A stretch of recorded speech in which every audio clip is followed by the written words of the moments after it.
This weekend, me and my oldest friends from school went on a getaway together. I ended up stumbling over some invaluable insight. We were talking about life and career, as often happens when we catch up. It reminded me of what is truly important. It also reminded me of what author Bronnie Ware said about this subject. She did a study where she asked elderly people on their deathbed if they had any regrets in life, so that we who want to live a fulfilling life could take note. Now don't worry, it's not a dark topic at all, rather an enlightening and uplifting one. The elderly would say that they wish they spent more time with friends and family, that they traveled more, that they wish they'd read more books, etc. And when questioned about any regrets they had or anything they would do differently, common themes surfaced again and again. Here are the 5 most common ones. 1. I wished I'd had the courage to live a life true to myself, and not the life that others expected of me. This was the most common regret of all. When people realize that their life is almost over, and look back clearly on it, it's easy to see how many dreams have gone unfulfilled.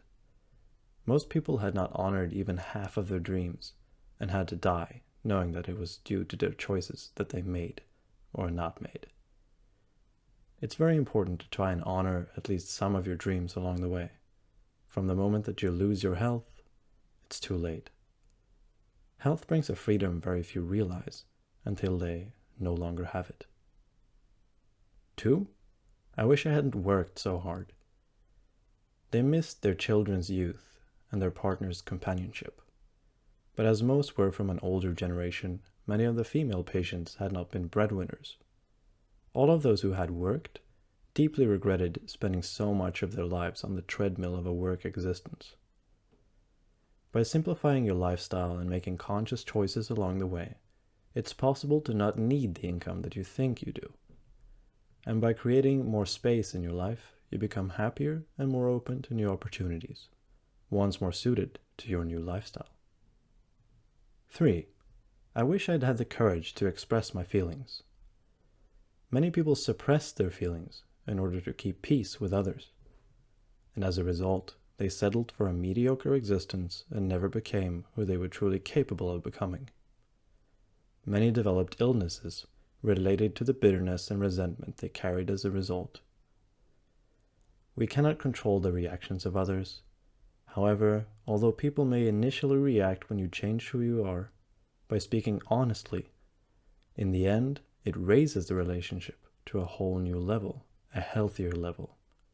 Either that, or it releases the unhealthy relationship from your life. Either way, you win. 4. I wish I had stayed in touch with my friends. Often the elderly would not realize the full benefits of old friends until their dying weeks, and it was not always possible to track them down. Many had become so caught up in their own lives that they had let golden friendships slip over the years. There were so many deep regrets about not giving friendships the time and effort that they deserved. Everyone misses their friends when they're dying. It's common for anyone in a busy lifestyle to let friendships slip.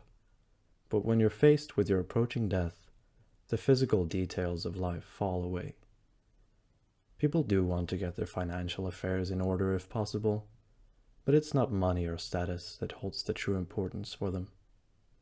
They want to get things in order more for the benefits of those they love. Usually, though, they're too ill and weary to ever manage this task. It all comes down to love and relationships in the end. That is all that remains in the final weeks. Finally, 5. I wish that I had let myself be happier. This is a surprisingly common one. Many did not realize until the end that happiness is a choice. They had stayed stuck in old patterns and habits.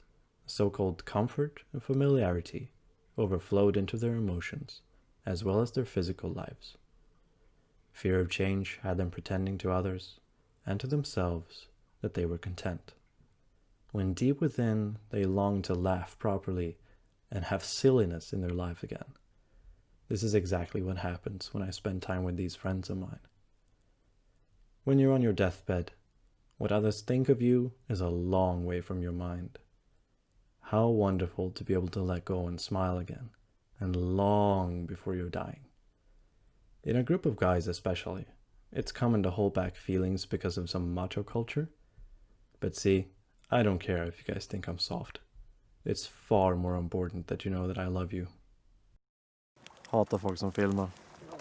Det är det värsta. Ja grabbar, för fredag får vi stå och filmar på våra nya Ford. Knipa igen den igen. Så jävla ego alltså. Nej, bara lägga den så här.